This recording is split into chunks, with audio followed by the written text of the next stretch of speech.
Bonjour et bienvenue à Tous aux oiseaux, un podcast qui parle des oiseaux du Québec en français. Gaspard Tanguay-Labrosse au micro, ce podcast est une production de Québec Oiseaux. Le mois de mai est déjà derrière nous et le mois de juin bien entamé. Pour les régions du sud du Québec, ça veut dire que la saison de nidification est déjà commencée et même les régions les plus au nord et à l'est voient leurs derniers arrivants poindre le bout de leur bec.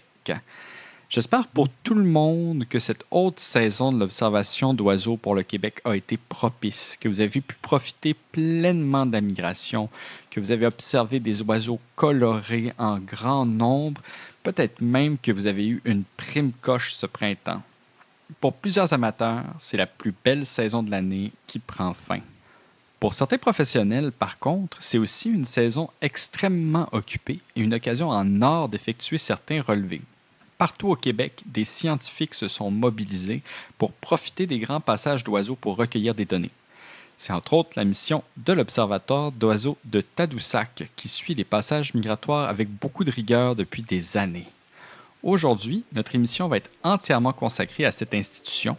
On va parler d'abord à son directeur Pascal Côté de la mission de l'Observatoire, des données qu'il récolte et de la saison 2020. On va également rencontrer quelqu'un qui a été sur le terrain tous les jours ou presque depuis les débuts de la migration, Laetitia Desbordes, qui va nous parler de son travail, de ce que ça fait de passer ses journées à regarder les oiseaux et à les compter. Alors, je rejoins aux Grandes Bergeronnes Pascal Côté. Pascal Côté est directeur de l'Observatoire d'oiseaux de Tadoussac. Monsieur Côté, merci beaucoup d'accepter de faire cette entrevue avec nous. Ça fait plaisir. Alors, on va commencer par le commencement. Les gens ne sont peut-être pas familiers avec l'idée de ce qu'est un observatoire d'oiseaux. En quoi ça consiste un observatoire d'oiseaux? Qu'est-ce que ça fait? Oui, bien, les observatoires d'oiseaux comme le nôtre à Tadoussac, c'est essentiellement des organismes qui travaillent en recherche sur les oiseaux. Et la principale mission, c'est de faire des suivis migratoires, donc des suivis d'oiseaux en migration. Donc, ça se passe essentiellement en période de migration, donc au printemps et ou à l'automne. Et le but de ces observatoires-là, en général, c'est de cumuler de la donnée sur une longue période de temps, le plus longtemps possible, pour pouvoir établir des tendances de population, donc de déterminer si les espèces sont en augmentation, en déclin, stable, donc et fournir ces données-là à différents gouvernements provincial ou fédéral là, pour qui utilisent ces données-là pour déterminer effectivement s'il y a un souci à avoir avec certaines espèces ou non. OK. Puis quand on pense à un observatoire astronomique, par exemple, on sait qu'il faut que ça soit situé dans une région où il n'y a pas beaucoup de lumière ou généralement en altitude à cause de l'atmosphère terrestre. Est-ce que dans le cas d'un observatoire d'oiseaux aussi, l'emplacement va être important? Est-ce qu'il y a un endroit particulier, une raison qui fait que Tadoussac est un si bon endroit pour installer un observatoire d'oiseaux? Oui, tout à fait. En fait, les observatoires, d'une part, je vais le préciser pour ceux qui connaissent pas trop le principe des observatoires d'oiseaux. Souvent, les gens même qui arrivent pour la première fois dans le cas ici qui nous concerne, c'est les dunes de Tadoussac, s'attendent à avoir souvent un bâtiment, un peu comme justement un observatoire astronomique où là ils peuvent rentrer, il se passe des activités. Ce qui n'est pas le cas. Là. Donc, il y a certains observatoires, oui, il y a des stations de bagages où les gens peuvent venir voir les activités de bagages, mais en général, c'est vraiment le nom d'un organisme. Donc, nous, aux dunes de Tadoussac, on a une petite station de bagages qui est en fait un laboratoire mobile. Et on a aussi un belvédère d'observation qui est un belvédère tout à fait classique là, où les gens peuvent aller. Donc, nous, c'est vraiment les suivis qu'on fait sur place. Et en fait, oui, les sites qui sont propices pour faire ce genre de suivi-là, évidemment, ce sont des endroits où les oiseaux vont se concentrer beaucoup. Et les endroits où les oiseaux se concentrent essentiellement à travers le monde, c'est le long des grands cours d'eau, des grandes étendues d'eau. Dans le cas de l'Amérique du Nord, il y a beaucoup évidemment le long des océans, donc l'océan Atlantique, la côte Atlantique, le fleuve Saint-Laurent et les grands lacs. Et en Europe, évidemment, il y a plein de chaînes de montagnes où il se passe des suivis migratoires aussi, là, et le long des différentes mers en Europe. Mais c'est ça. Donc, essentiellement, c'est des endroits où les oiseaux vont se concentrer. Dans le cas qui nous concerne, nous, c'est beaucoup les oiseaux de proie, mais finalement, avec les années, on s'est rendu compte que c'est un immense corridor là, pour les passereaux aussi. Là. Donc, on peut faire des suivis des deux groupes d'espèces. Puis ça fait combien de temps que vous faites des suivis à Tadoussac? L'Observatoire fait partie d'un organisme qui s'appelle Explo Nature. Et pour les plus vieux qui nous écoutent, là, ça s'appelait les Jeunes Explos. Donc, c'était des camps naturalistes qui étaient donnés, là, entre autres, sur la Côte-Nord pendant les années, à partir des années 50 jusque dans les années 80. C'est Jacques-Hubert Zabal, qui est maintenant le professeur à l'Université du Québec à Chicoutimi. Et Jacques est un ancien campeur, donc qui est venu dans les années 70 et qui a été formé en l'ornithologie par l'organisme qui chapeaute l'Observatoire, donc par les Jeunes Explos à l'époque. Et lui, il était venu sur la Côte-Nord, avait vu qu'il y avait vraiment un potentiel à l'époque pour les oiseaux. Et en fait, c'est un ornithologue de la place qui s'appelle Yvan Duchesne, qui est qui est un résident essentiellement, qui lui avait observé en 90 un gros passage, ce qu'on pense être des buses à Curos. Lui, il savait pas, il a vu des gros oiseaux de poil, il pensait que c'était des buses. Et Jacques, lui, a lu ça dans la revue Québec Oiseaux l'année suivante. Et finalement, a décidé d'aller voir. Lui, il était à Chicoutimi, donc il a décidé avec des gens du club d'ontologie du coin, donc de descendre à Tadoussac. Et donc, on commençait à faire des suivis de cette façon-là en 91 et on a vu vraiment le potentiel assez pour mettre un observatoire. Là. Donc, au début, c'était uniquement les rapaces. Donc, c'était vraiment un observatoire qui était dédié à suivre les mouvements de rapaces diurnes, donc les buses, les cressets, tout ce qui est faucons, évidemment les gros formats, pigargues, aigles royales et autres. Là. Et donc, ça a été ça là, pendant les premières années. Puis ensuite, là, il y a une station de bagages aussi qui a été rajoutée en 96. Là. Et puis maintenant, vous faites le suivi de quelle famille d'oiseaux en particulier, parce que les rapaces, c'est encore le cas. Est-ce que vous avez rajouté plus d'espèces ou plus de groupes à votre palmarès? Tout à fait. En fait, maintenant, en partir de 96, en fait, dès que la station de bagages a été mise en place, il y a un des premiers programmes qui a été mis de l'avant, c'est celui du bagage génital. Et ils l'ont testé un peu par hasard, en fait, un peu par chance, je dirais. En 96, ils ont aussi décidé de mettre un système d'appel. Donc, pour pouvoir faire ce genre de suivi-là, évidemment, c'est de nuit, parce que les nictales migrent de nuit. Et en forêt boréale, on sait qu'il y a deux espèces de nictales. Il y a la petite nictale et la nictale de Tegman. Et donc, l'équipe qui était là à l'époque avait décidé, donc la façon que ça fonctionnait, ce genre de suivi-là, en général, c'est on met des filets japonais et aussi on met un système d'appel pour attirer les espèces. Ça consiste en quoi, un filet japonais? Là, juste, les gens n'ont peut-être pas une idée. Tout à fait, c'est un élément important. Mais en filet japonais, c'est des filets qui ont été créés là, il y a plusieurs dizaines, je pense même que ça date de près de 100 ans maintenant. Donc, c'est des filets qui étaient à la base utilisés pour attraper les oiseaux, pour les chasser. Et maintenant, on a vu un potentiel là, pour la recherche, là, ça fait plusieurs années de ça. Et donc, c'est un filet qui est fait généralement en nylon, donc très, très fin. Ça ressemble un peu à un filet de pêche qui a 4 ou 5 poches. Donc, c'est assez c'est tendu, mais en même temps, les poches font en sorte que les oiseaux peuvent tomber dans les mailles du filet qu'on dit. Donc, c'est vraiment comme des petits fils de pêche. Évidemment, ça ne blesse pas les oiseaux. Et donc, les oiseaux là, vont s'en mêler dans les mailles du filet. Et nous, évidemment, on est une équipe là, formée de bagueurs et de bénévoles qui viennent et évidemment vont extraire les oiseaux, ce qu'on dit démailler les oiseaux. Et vont les amener à la station après. Donc, on utilise, dépendamment de la grosseur de l'oiseau, des filets qui ont des mailles de 30 mm, c'est les petits passereaux, du 60 mm. Donc, ça, c'est pour les plus gros oiseaux comme les nictales. Donc, essentiellement, on met ce genre de filet-là, nous, dans les dunes de Tadoussac. On met un système d'appel aussi où on émet le champ de l'espèce. Et les oiseaux sont attirés, donc se capturent dans les filets. Et en 96, donc quand ils ont testé, au début, c'était la petite nictale. Et on dit ça, bon, en forêt boréale, essayons la nictale de Tegman. Et ils ont capturé un nombre vraiment surprenant dès la première année de nictale de Tegman. Donc, on est devenu finalement un des premiers projets là, dédiés à la nictale de Tegman. Et ça se poursuit toujours aujourd'hui. Donc, le suivi a été fait de façon continue depuis 96. Et parmi les autres espèces qu'on a rajoutées aussi, là, avec le bagage, on s'est beaucoup spécialisé aussi pour les fringillidés, donc la famille des durbecs, ciserins, tarins, chardonnerets. Et nous, on capture vraiment ces espèces-là qui passent. Là. En fait, le Tadoussac, on peut le dire là, tout à fait humblement, là, c'est probablement le meilleur endroit au monde pour pouvoir voir des grands passages de fringillidés. Et on a des chiffres records là, qui ont jamais été vus ailleurs en Amérique du Nord ou en Europe, là, de passages journaliers ou même totaux-annuels là, qui sont tout à fait fabuleux. Là, donc, des chiffres là, hallucinants. Et donc, nous, on fait le suivi de ces espèces-là aussi. Là.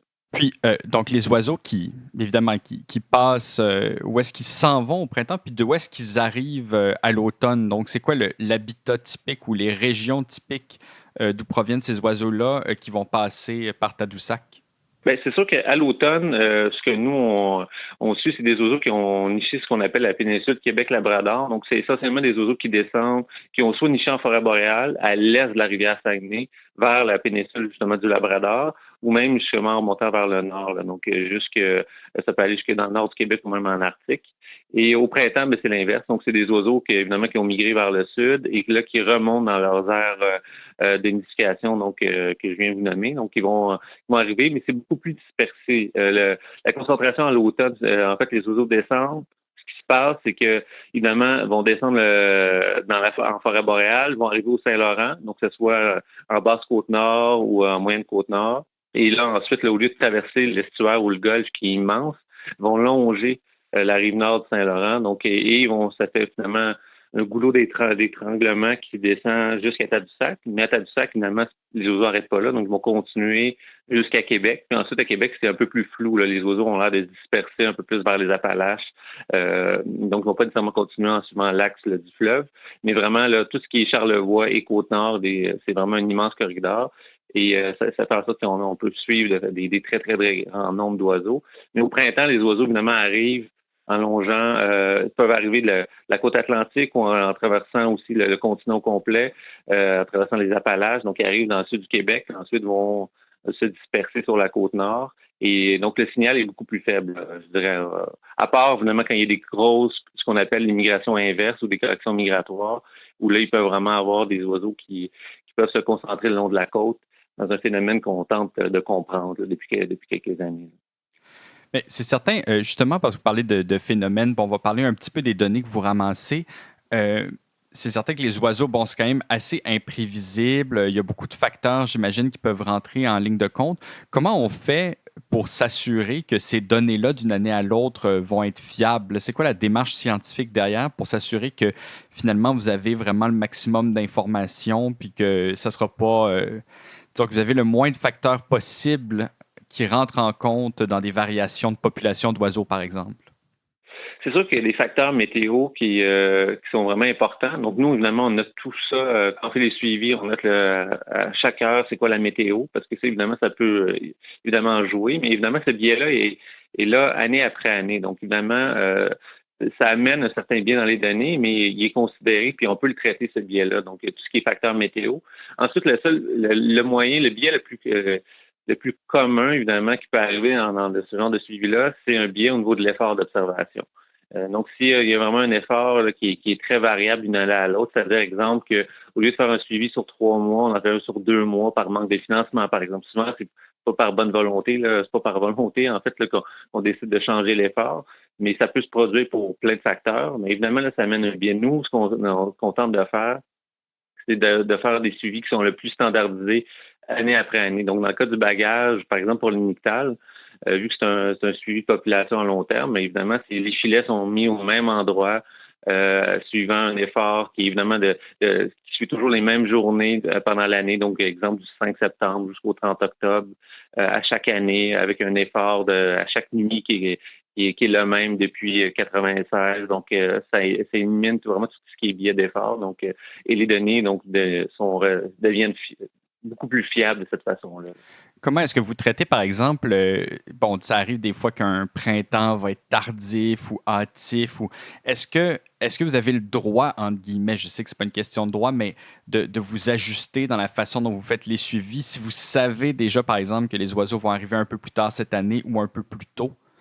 Est-ce que ça va venir brouiller les données ou est-ce que vous pouvez quand même manipuler un petit peu les journées, hein?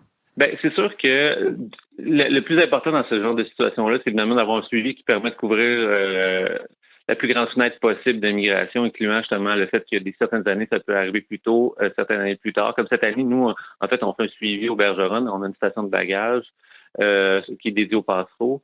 Et nous, on commence le 13 mai, mais on suit vraiment les nœuds tropicaux. Donc, ce qui est brûlant, on sait que, en fait, qui arrive à la fin avril. Il y a beaucoup trop de neige sur la Côte-Nord pour essayer de faire un suivi là, à la fin avril. Je pense qu'il y avait encore un bon 3 ou 4 pieds de neige là, à la fin avril. Donc, c'est vraiment ardu de vouloir mettre ce genre de suivi-là en place. Donc, nous, on a vraiment dédié notre projet aux néotropicaux. Donc, tous les passereaux qui arrivent des tropiques, donc que ce soit les parulines, les viréos, les moucherolles. Mhm. Et ces espèces-là sont assez régulières sur leur date d'arrivée. Il peut y avoir effectivement un phénomène où il peut y avoir une rétention qui se fait parce que la météo est pas bonne, mais ça va être vraiment de quelques jours, de 2, 3 jours. Donc, il n'y aura pas un délai de 2 semaines du fait que la météo est pas bonne. Donc, c'est très, très rare. Donc, les oiseaux suivent vraiment un patron qui est plutôt régulier, je dirais. Donc, c'est ce qu'on fait. Donc, on essaie de garder la même fenêtre migratoire pour éviter les biais, mais on peut comprendre qu'effectivement, des fois, il peut y avoir un décalage, mais nous, comme à l'automne aussi, là, pour les rapaces, là, on commence le 24 août puis on finit le 25 novembre. Là. Donc, c'est 3 mois de Ah, vous suivi. Là. couvrez Donc, large. Hein. c'est très, très large. On Oui. prend le plus large possible. Puis quand vous parlez, oui, juste les néotropicaux, dans le fond, vous voulez dire que vous ne suivez pas vraiment, par exemple, les oiseaux qui vont partir du nord du Québec et qui vont descendre dans le sud du Québec quand il n'y a pas beaucoup de nourriture parce que l'hiver est particulièrement rude, par exemple, ou qu'il n'y a pas une bonne production semencière. Oui, ben les fringidés suivent ça. Ce qu'on suit moins, c'est vraiment tout ce qui est brûlant. Donc, au printemps, je parle évidemment à l'automne avec nos relevés visuels. Donc, ce que je mentionnais pas tantôt, c'est que nos relevés visuels peuvent suivre quand même aussi ces espèces-là. Donc, la personne, parce que c'est une seule personne qui est aux îles de Tadoussac qui compte les rapaces à l'automne et au printemps aussi, mais à l'automne, donc cette personne-là suit les rapaces, mais aussi compte tout ce qu'il y a dans le ciel, donc incluant les fringilidés, les bruants, tout ça. Donc, ça couvre quand même assez bien. Mais au printemps, comme je disais, à cause de la neige, les bruants arrivent quand même beaucoup plus tôt, là, donc fin avril, début mai. Et nous, on a décidé de juste laisser tomber ces espèces-là pour le printemps. Là. Mais puis pour ce qui est des fringilidés, oui, on les suit très, très bien à l'automne parce que justement, on est toujours jusqu'au 25 novembre. Mais évidemment, il y a plein de facteurs qui font en sorte que des fois, on peut les manquer parce qu'effectivement, il y a des très, très bonnes années semencières. Les oiseaux vont rester en forêt. Mais ils sont là dans le signal, dans le sens qu'on a des années où on n'a à peu près pas d'individus. Et on sait que c'est lié aux semences. Là. Est-ce qu'il y a des oiseaux en particulier pour lesquels le suivi de Tadoussac est particulièrement important, par exemple des espèces menacées pour lesquelles c'est vraiment important d'effectuer comme ça un suivi annuel rigoureux? Bien, tout ce qui est rapace. Au Québec, là, il y a 4 suivis de rapaces qui se font. Il y a le nôtre, il y a celui à Rimouski qui est fait par l'Observatoire d'oiseaux de Rimouski, puis il y a aussi 2 suivis qui sont faits un printemps à l'automne par Bob Banners puis Mabel McIntosh, qui sont faits depuis les années 80, sur une base volontaire bénévole. Donc, c'est pas beaucoup. Il y a des États américains là, qui ont 15-20 stations de rapaces. Donc, évidemment, c'est pas nécessairement des espèces menacées. Bien, on en a à travers ça. Évidemment, là, on a l'aigle royal, le pigaré à tête blanche et le faucon pèlerin qui sont listés en ce moment, donc qui sont vulnérables à l'échelle du Québec. Et donc, on fait un suivi de ces espèces-là, mais au-delà même de que ce soit menacé ou non, juste le fait de suivre, il faut comprendre que les suivis de la faune aviaire au Québec, là, en dehors de la classe des zoonicheurs, qui est vraiment un projet titanesque qui ne peut pas se faire de façon régulière. Qui se fait comme en tout cas, aux 25 ans pour l'instant, que l'on sache entre le premier et le deuxième. Exactement. Donc, avoir un signal qui est, disons, rapide, un atlas, ça va pas, c'est pas nécessairement le meilleur outil. Ensuite, il y a les BBS, donc les relevés des ozonicheurs. Mais encore là, il y a des biais reliés au fait que les routes, il y en a presque pas en forêt boréale. Donc, il y a plusieurs éléments limitants. Il y a évidemment les recensements des ozonoïales aussi servent aux données. Donc, mais l'importance de tout ça, puis évidemment, maintenant, il y a eBird et Epoch là, qui peuvent servir pour les tendances. Mais le plus important, c'est d'avoir une multitude de suivis comme ça où on peut combiner les données et vraiment avoir une meilleure idée des tendances. Donc, d'être présent et de faire ce genre de suivi-là a vraiment une importance. Que le gouvernement le reconnaisse là, essentiellement que les observatoires ont un rôle essentiel pour avoir des données. Là. Sans nous, ce serait un pas important là, de données qu'il n'y aurait pas. Et c'est surtout un suivi qui se fait à faible coût. Hein. Donc, au lieu d'aller sur le territoire, aller parcourir des grands, comme par exemple dans le cadre de l'Atlas, où les gens doivent, c'est beaucoup d'équipes, c'est beaucoup de logistique. Comme je vous disais, moi, c'est un recenseur qui compte une seule personne pendant 3 mois. Là. Donc, c'est vraiment à faible coût et à faible logistique là, pour avoir des données de qualité. Là. Oui, puis j'imagine c'est ça. Donc finalement, quand on présente des données qui sont inquiétantes pour une population d'oiseaux, ben, plus on a de données qui pointent dans la même direction, plus c'est probant, puis plus c'est convaincant. Tout à fait. J'aimerais peut-être que vous nous parliez un petit peu de l'année 2020. Là. Je sais qu'il y en a plusieurs qui vont se demander, bon, là, on a une année vraiment particulière, disons, au niveau social, puis on aimerait savoir peut-être qu'est-ce que ça raconte là, pour l'instant. Je pense que vous faites encore du suivi jusqu'au 6 juin, si je ne me trompe pas. On est sur la fin. En fait, même, je pense que le 6 annonce la pluie, donc on va terminer le 5 parce qu'on peut pas faire de suivi là, quand il pleut. C'est les rares conditions où on a des congés, en fait. Sinon, c'est continu à tous les jours.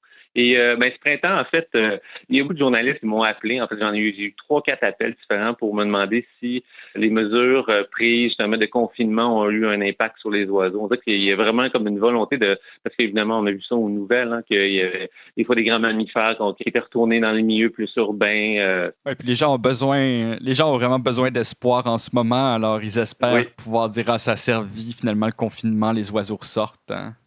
Tout à fait, mais en fait, la réponse, c'est qu'il n'y a pas. En fait, moi, j'ai peine à croire que ça a eu un impact sur les oiseaux parce que, je pense que beaucoup de gens le savent que les principales menaces sur les oiseaux, que ce soit en milieu urbain ou de façon générale, là, à travers l'Amérique du Nord, la principale cause de mortalité des oiseaux, c'est les chats et les collisions avec les bâtiments.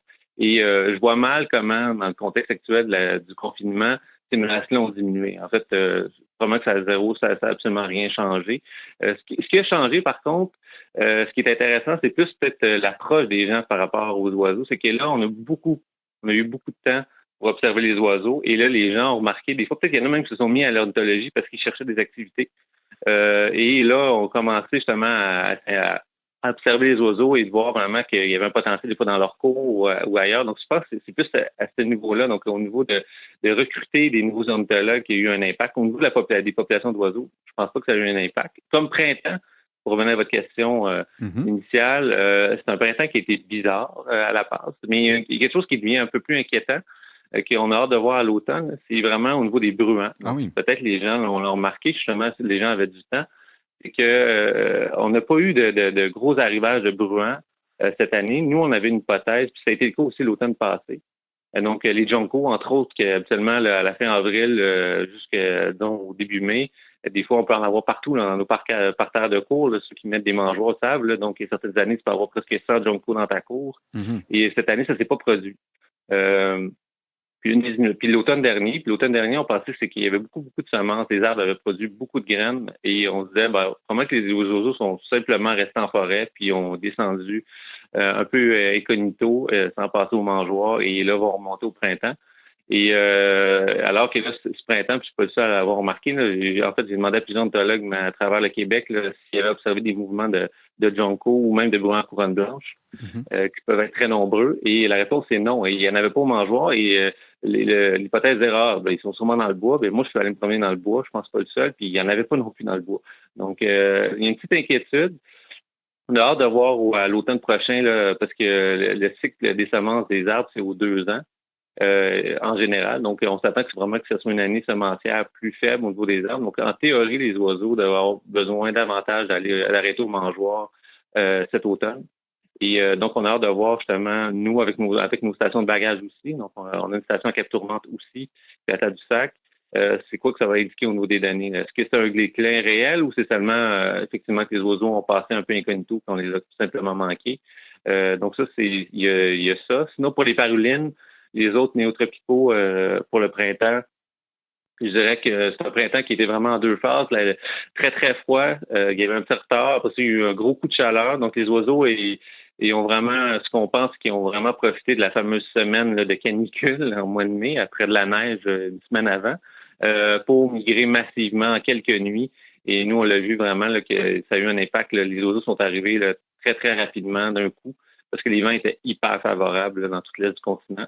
Puis là, depuis, c'est assez tranquille. Donc, on pense vraiment que tout a passé en de 4-5 jours à peu près. Là. Je parle des néotropicaux. Nous, on a vu un peu la même chose à Montréal, c'est-à-dire qu'il a fait très froid. Là, on les a attendus, puis tout d'un coup, les vents ont été du sud. Alors, on a eu un passage vraiment éclair. C'est ce que j'ai entendu dire aussi. Puis nous, c'était vraiment la même chose. Mais ça reste qu'on a eu des très bonnes matinées ici à Tadoussac. Je veux dire, dans certains lieux, je pense qu'à Montréal, c'est le même coup. Certaines nuits, certains matins, quand les gens sont sortis, on pu voir vraiment des bons arrivages de parulines. Mais contrairement à l'année passée où là, il y a eu du froid dans l'est du Québec, les oiseaux avaient attendu, je pense, plus qu'une semaine à Montréal. Puis je me souviens que les gens disaient au jardin botanique, les gens n'avaient pas vu ça depuis des années, concentration de parulines comme ça dans le coin de Montréal.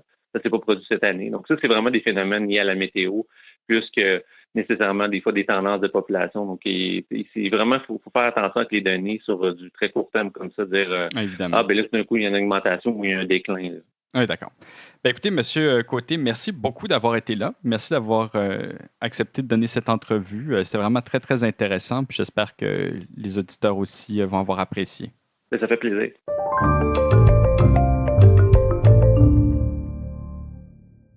Alors, je rejoins Aubergeronne Laetitia Desbordes. Laetitia Desbordes, vous êtes recenseuse aux dunes de Tadoussac, donc vous travaillez pour l'Observatoire d'oiseaux de Tadoussac. D'abord, merci d'accepter de faire cette entrevue avec nous.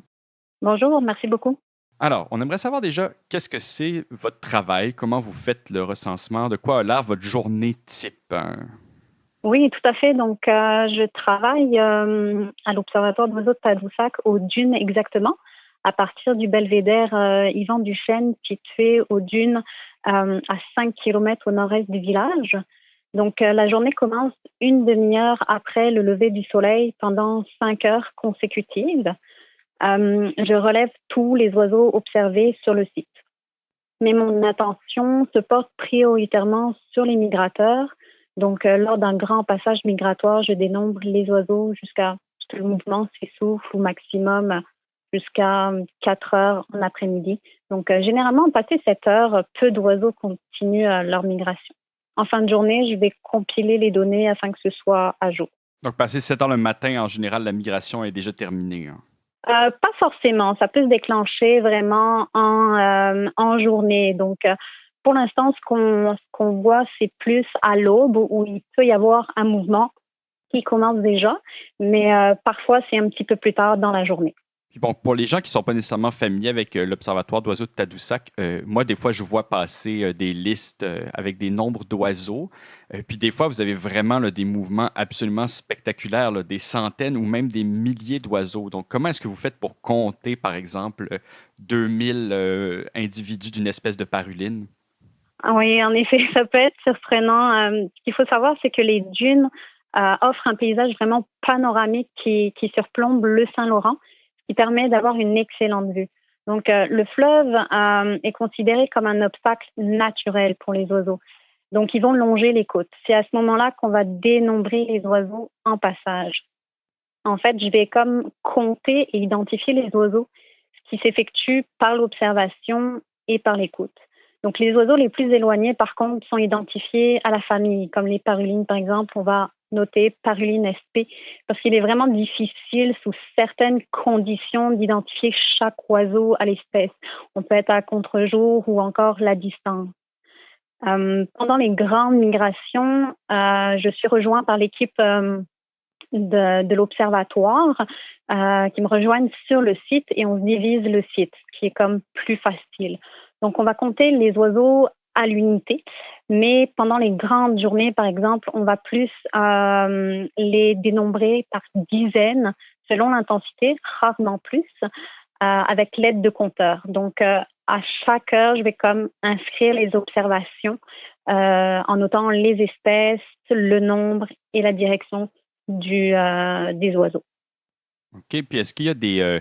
Je sais qu'avec M. Côté, on a parlé du fait qu'il y a sous certaines conditions météorologiques, vous n'allez pas faire le recensement, mais quelles sont les conditions dans lesquelles vous décidez aujourd'hui on ne fera pas de recensement?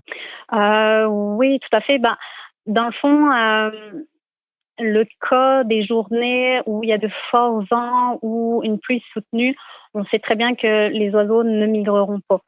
Mais il y a certaines conditions météorologiques qui mènent à la création d'une migration inverse.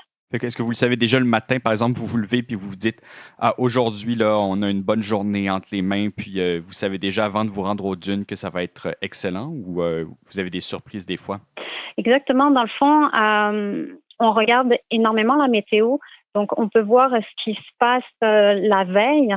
Les conditions idéales, ça serait d'avoir des vents favorables nocturnes, c'est-à-dire des vents qui proviennent du sud-ouest, qui aident les oiseaux à parcourir leur migration sur de longues distances.